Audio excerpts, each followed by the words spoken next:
سلامونه او وخت مو بخیر. پام راوړم د کندوز راډیو د دې ساعت مهمه او وروستۍ خبرونو ته.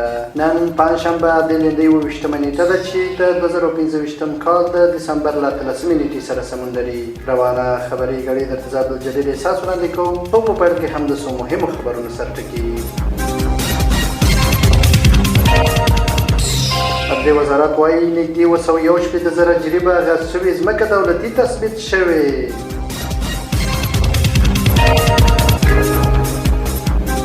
مالیه وزارت وایي د شپږو ادارو متقاعدینو ته د حقونو ورکړه پیلوي.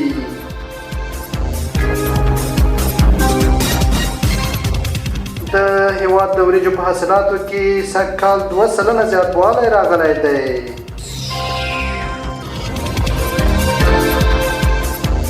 او د ترانزیتي لارو تړل کېدو پاکستان ته 4.5 میلیارډ ډالر زیان اړولی دی.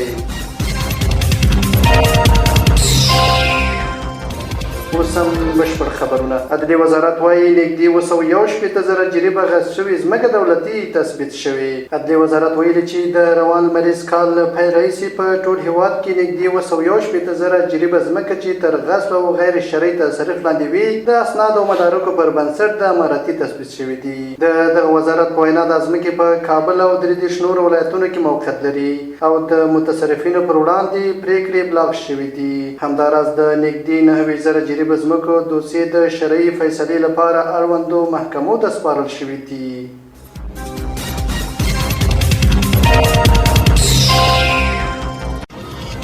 مالیه وزارت وایي د شپږو ادارو متقاعدینو ته د حقونو ورکړه پیلوي. مالیه وزارت ویلي چې د روان کال د مرغومې میاشتې له 20 څخه د راتلونکي کال د وړي تر 31 نیټې پورې د شپږو نورو ادارو د ثبت شویو متقاعدینو حقونه ورکوي. یاد وزارت ویلي په دغه مهالویش کې د برېښنا شرکت، د ښاري اوبو رسونې او کانالیزاسیون شرکت، د کار او ټولنیزو چارو وزارت، د ملي راډیو تلویزیون ریاست او د مالیې وزارت د متقاعدینو سربیره د کورنیو چارو وزارت ډګروالان شامل دي.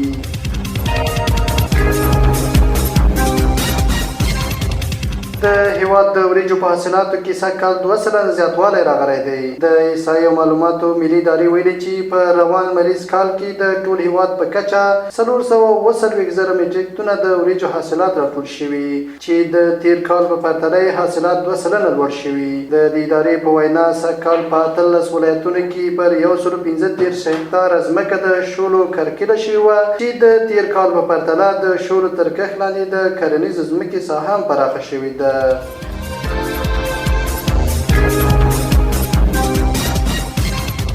او وروستۍ خبر ده چې د ترانزیتي لارو تړل کېدل پاکستان ته 4.5 میلیارډ ډالر زیان اړولی. د پاکستان د سوداګرۍ ګډې خونې ویلي چې د ترانزیتي لارو د تړل کېدو له امله تر اوسه د پاکستان سوداګرۍ ته له 4.5 میلیارډ ډالرو زیات زیان اوښتی دی. پاکستاني رسنیو د یادې خونې له قوله راپور ورکړی چې د کرنې او ودانیزو چارو پر مهال هره ورځ 50 نه تر 80 میلیونه ډالرو پورې صادرات کېدل. دوی خبرداری ورکړی چې که دا وضعیت همداسې دوام وکړي نو د نارنج او کچالو په څیر موسمي صادرات به د دسمبر له میاشتې تر مارچ پورې شاوخوا 200 میلیونه ډالر نور زیان وویني. دا د دې مهال مهمه وروستۍ خبرونه. تر بیا ښه وختونه لوی الله ومل شه.